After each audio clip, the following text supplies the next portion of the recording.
Hey guys, welcome back to the channel. In this tech tutorial video, we're going to show you how we can flip video clips on VLC Media Player horizontally or vertically. So let us dive into this.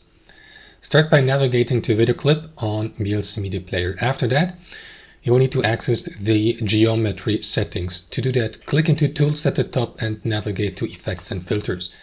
Next, here in that menu, Adjustment and Effects, click into Video Effects and click into the geometry card below.